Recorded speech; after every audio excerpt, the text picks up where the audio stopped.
Let's see. Hello. Okay, I've got to get some Can stuff you hear here. us? Can you hear us?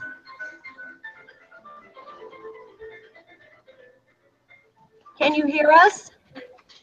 Oh, boy.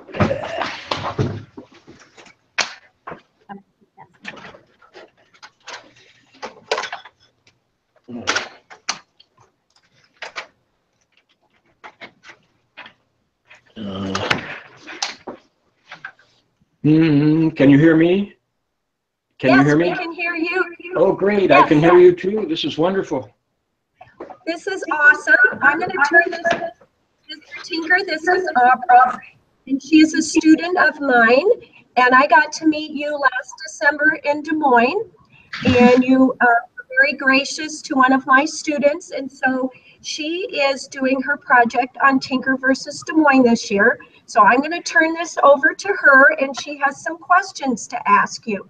Okay, you ready, Aubrey? This is Mr. Tinker. He's really nice, and he's a great resource for you. Okay, here we go. First question. Hey, good to meet you. I need to ask, did you say April or Autumn? Aubrey. Audrey. Hi, Audrey. Hi. Okay, there you go. This year's theme is taking a stand. How do you think your case, Tinker vs. Des Moines, was involved in taking a stand? Could you ask me that again? I'm having a little trouble hearing you. Really loud, Aubrey. This year's theme is taking a stand. How do you think your case, Tinker vs. Des Moines, was involved in taking a stand? Well, we were opposed to the war in Vietnam, and that's why we chose to wear the armbands as a protest.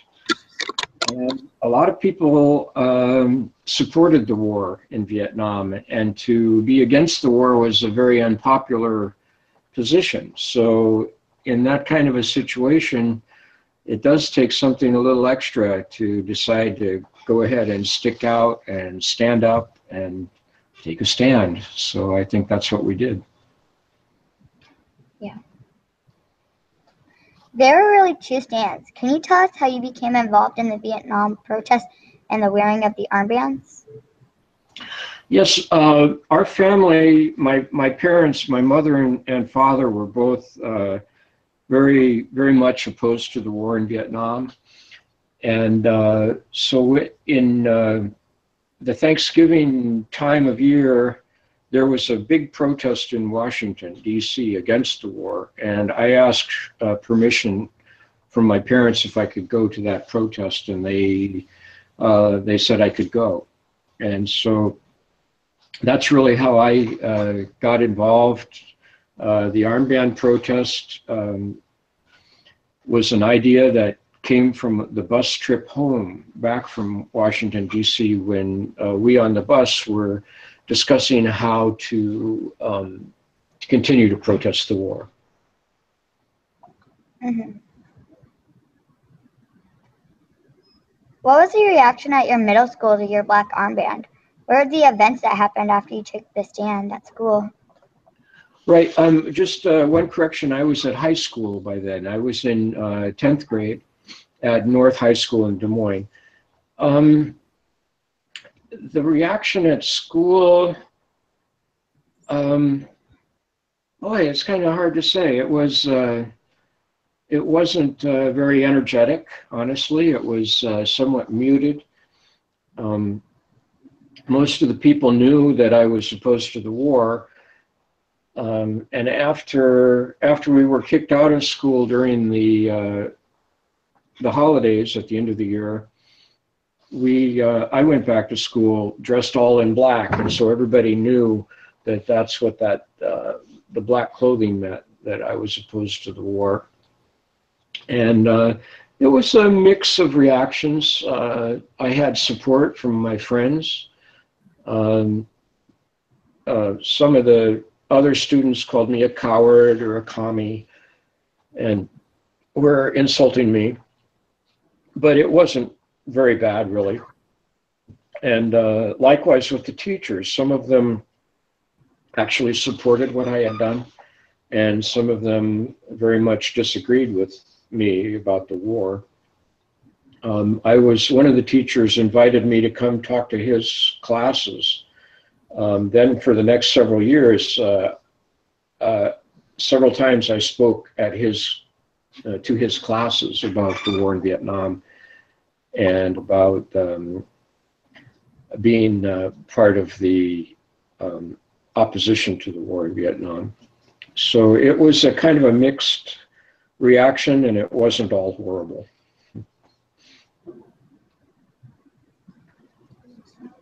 What was the impact on your family? Well, it was considerable.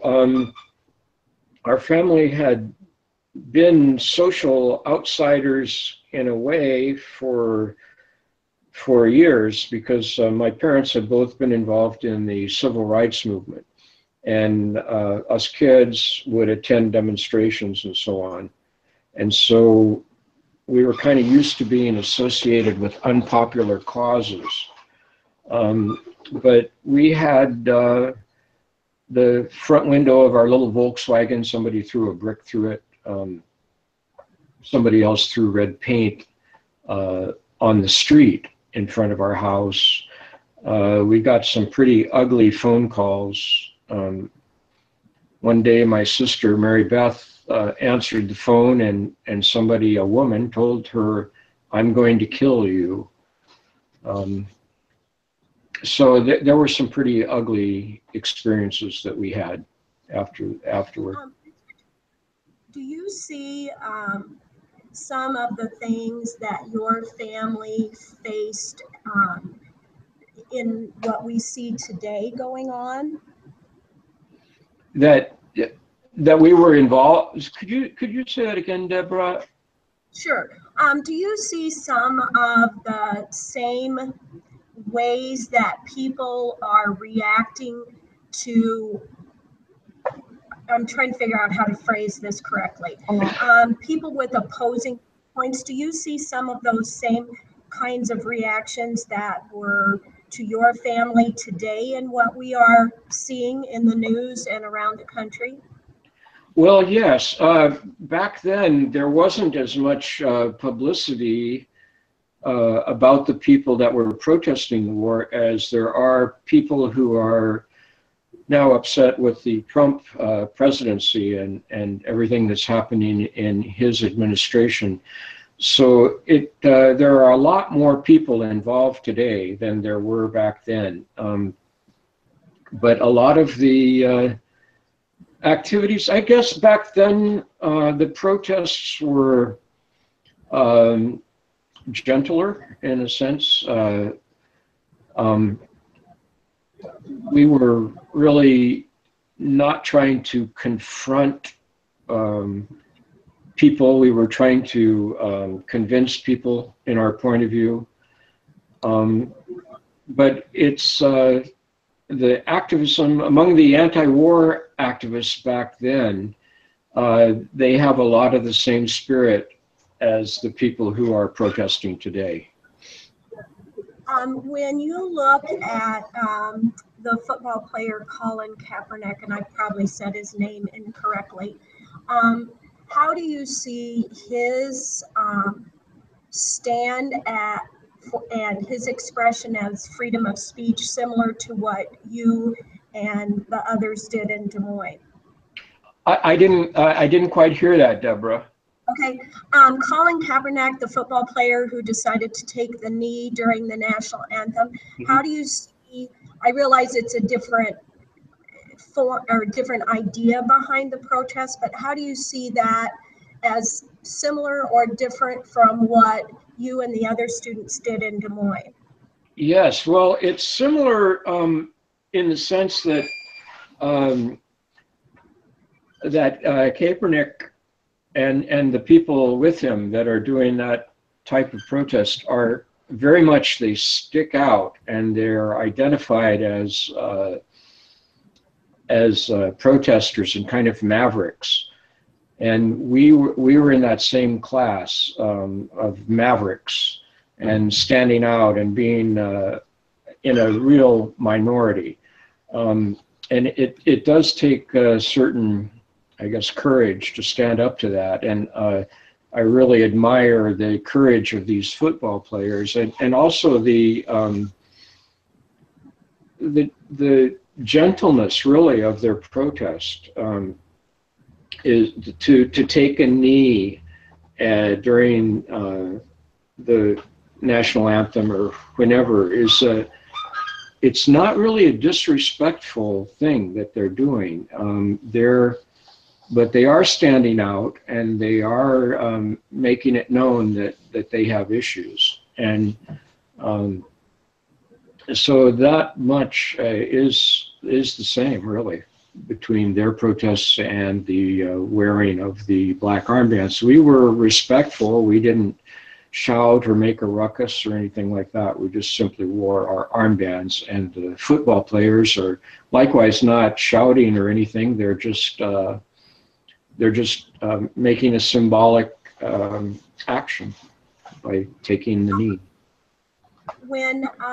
Can you describe to Aubrey a little bit about the process that unfolded after you and your sister and Christopher Eckhart and Bruce Clark and I think there was one more that were suspended from school? Can you kind of describe to her the process that took place over the next couple of weeks, and then how the ACLU became involved? Right. Well, what happened after the kids, including myself, were kicked out of school, we had a community meeting of peace activists and people who were interested in the issue. And at that meeting, we discussed what to do next. And somebody suggested that we call a professor at the Drake Law School and get his opinion. And we did that right then during the meeting. And the opinion that he had was that we should go back to school without our armbands on, so that we wouldn't be truant from school, and that wouldn't become an additional issue. And then the advice was that then we sue the school district in the court for violating our constitutional rights. And some of the students didn't go along with that idea, including the parents of some of the students didn't go along with that idea, didn't want to be involved in the lawsuit. And in some cases that was related to concerns for the parents' employment, if they took a public stand like that.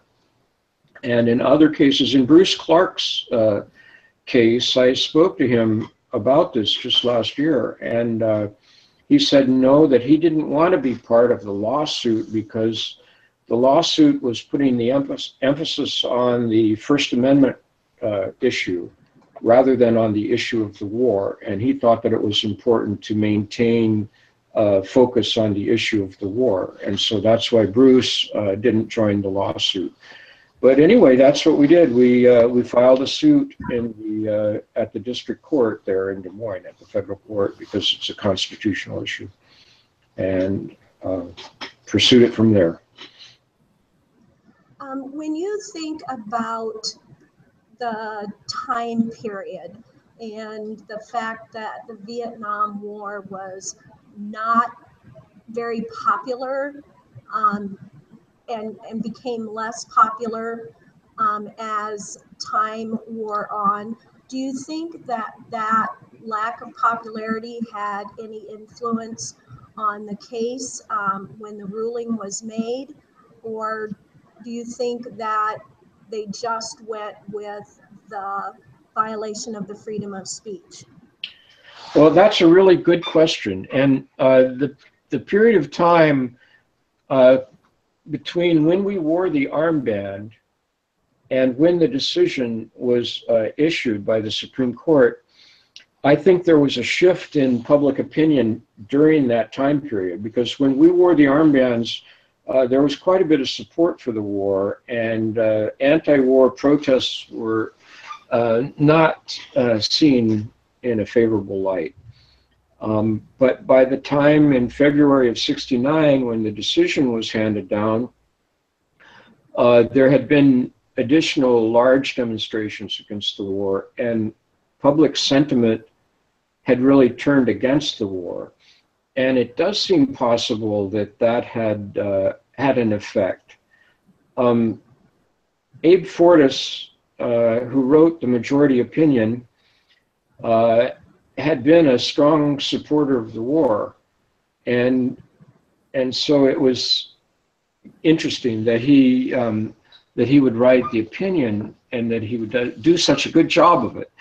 But I suspect that anti-war sentiment and the popularity of the growing popularity of the anti-war movement may have contributed to this. But I'll just point out that the Supreme Court, in its 1943 case, is it Bernard? I'm losing the name, but the West Virginia students who refused to say the Pledge of Allegiance. In 1943, the court sided with the students. This was in the middle of World War II. Students who didn't want to say the Pledge of Allegiance for religious reasons. For the court to side with the students in that case indicates to me that the court was capable of taking a principled stand, even regarding opinions that it may have disagreed with. So I'm not really sure that the anti-war sentiment in the country, caused the opinion to be in our favor. I'm not sure what to think about all that, but there was a change in the society over those few years between when we wore the armbands and when the court issued its decision. So, I mean, that's an interesting thing. It's interesting to come in on an issue very much in the minority, and then in a few years, it turns out that you're in the majority and that other people are coming around to agree with you. That's an interesting experience to live through. Well, I know for me, I wasn't to middle school yet when the stand was taken, but I remember, listening to the news and watching the news in my living room at home, and was just, completely taken aback by the images of war. And I think that what we thought at that time, immediacy of news, probably had an impact on people's opinions of war more than anything else, because it was actually in people's homes instead of going down to the movie theater as they did in World War II and watched newsreels of what had happened. That's right. It was very immediate and direct, and a lot of people had personal investment in the war and in the military because their sons and mostly their sons, but their sons and daughters were in the military, and the body bags coming home. I mean, in the course of the war, something like 57,000 Americans died and several million Vietnamese and Cambodians died in the war. The body bags coming home definitely was a big part of the resistance. What do you think the political impact was of the case when the ruling came down? What do you think the political impact was? Well, our lawyer, Dan Johnston, who recently passed away, he thought that our case was significant in opposing the war because after the ruling in our case, it made it easier for anti-war organizers to get access to the schools. And it was a morale booster to people not only in the public schools, but also in the colleges and universities. And so Dan thought that it was a positive contribution to ending the war, and I hope he's right. What do you see as the challenges for schools? My principal made the statement that she thinks we are in a different time because of social media and all of those issues, that freedom of speech for students in school is a little bit different than it was in 1965. Can you tell us what you think about that? Well, she thinks that your principal thinks that it's different, but what I'm curious what the implications of the difference are from her point of view. I mean, what does she?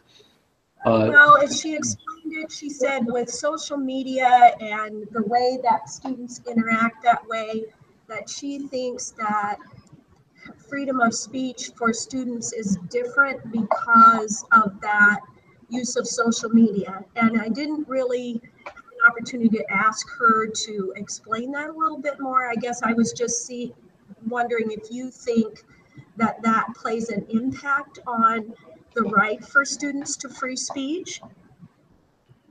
Well, I don't think it should be used in any sense to limit students' freedom of speech. That's a little. I'm a little concerned to hear that the difference might be applied in how we treat freedom of speech now because of social media. I mean, is there some kind of a suggestion that we need to be a little stricter with freedom of speech now that there's social media and so on? I don't know. I guess I was just looking for your idea on that.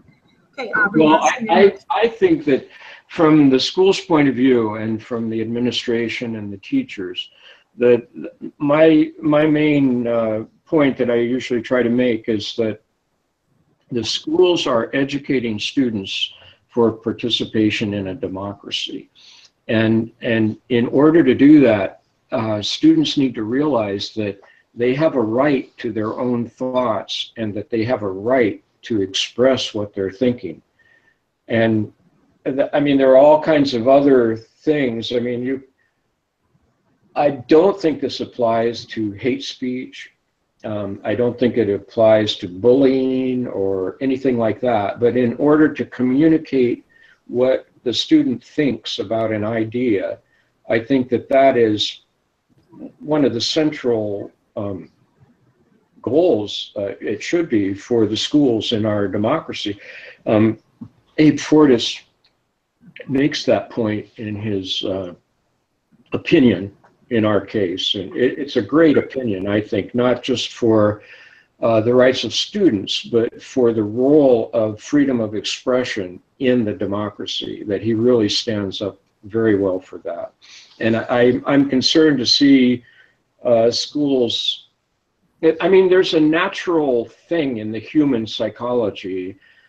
It's kind of an authoritarian strain when you think, when somebody's saying something that you don't want to hear, there's a natural impulse to try to shut them up.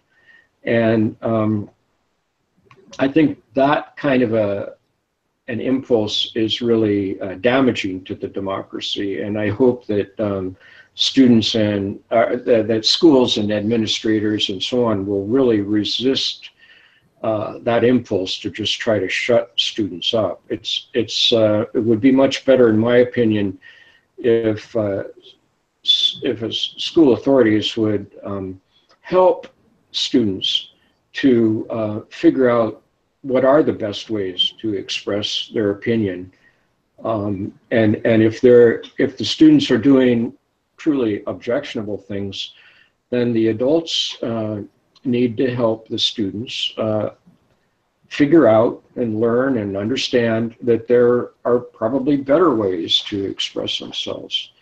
And a lot of the social bullying and so on that you read about in social media, I think of it as quite a different issue from the issue of expressing ideas. Okay, Aubrey, what do we have next? How do you see the idea of freedom of speech being played out in schools today? Do we see some of the same stands happening today that match yours in 1965, or do you see a change in the freedom of speech stand? I think that there may be more openness, honestly, to freedom of speech generally in the general public than there was back then. Back then, there was a really strong social pressure to just not say it, basically, to don't let it be known if you disagree with what our government's doing, because it was considered unpatriotic to disagree with what the government was trying to do. But in today's world, a lot of people disagree with what the government's doing, and there are a lot of people who feel free to express their disagreement. And I think that's a wonderful thing, honestly. I think that the conversation, the public conversation that happens in our democracy, is the fact of having a conversation is really more important than any particular opinion that might be expressed during that conversation. That we, as a society, we really need to know how to talk to each other and how to convey differences of opinion. And so I'm not sure where we are. I don't feel the fascist tendency as strongly today, believe it or not, as I did back then. I do see a lot of would-be authoritarian fascist sort of tendencies trying to express themselves, but I think that as a society, as the whole society is much more resistant to letting that dominate than it was, when we were kids. I'm not sure.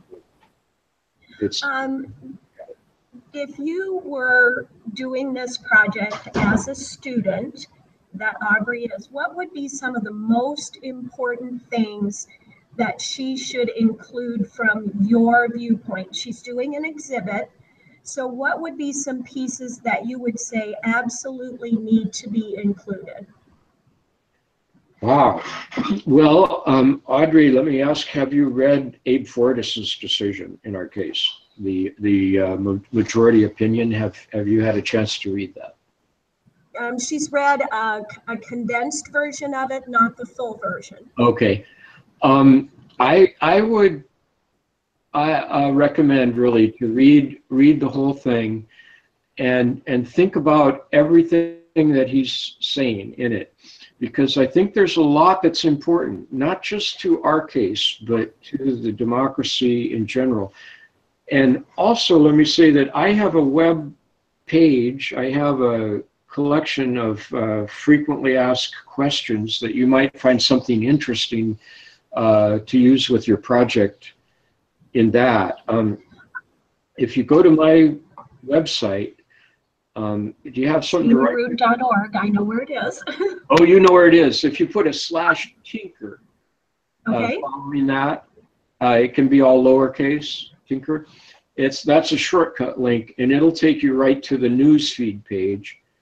Okay. And let me just say, if you get an error message on that page, try it again. I've got some little problem that I have been unable to figure out, but the site does more or less work. So don't give up. Once you get to that page, on the right-hand column, you'll see that there's a link to a frequently asked questions. And that's another page that just over the years, I just filled it in with frequently asked questions. I think my main point is that what I said earlier about the necessity of being able to have a dialogue in the democracy, that really is the main thing. And for the school officials to recognize that their major task is not to provide mathematicians for engineering firms or chemical firms or scientists, or even to provide artists or anything. As important as all those things are, the major task of the schools is to prepare the students to participate in a democratic society, and for teachers and administrators to bear that in mind throughout. I think that the most important thing. I appreciate you taking the time today to visit with Aubrey. Are you coming to Des Moines in May to speak at the History Day presentation? I know Vania Boland had indicated to me she was going to ask. I didn't know if you were going to be able to be there. Yes, indeed. I'll be there, and Mary Beth will also be there. So it'll be a good time in May. And Well, we have to see. I know Dan Johnston's memorial service is on the, I think it's the 28th of this month, so coming right up. I may be slightly wrong about that date. And anyway, so I'm going to try to make it up there too for that. But definitely I'll be there in May. Well, I just know how gracious you were to Caitlin and I last December. And when Aubrey said, do you think they'll talk to me? I said, oh, yes, we just have to send an invite and I'm sure it will happen. So thank you so much for taking time with us today. And we look forward, maybe we can sneak up to the front on May 8th and actually meet you in person. Great. That would be wonderful. Thank you, Audrey, for contacting me. And it's great to be part of your project. Don't hesitate to call me again if you have other questions or if I can help in any way. Okay, thank you so much.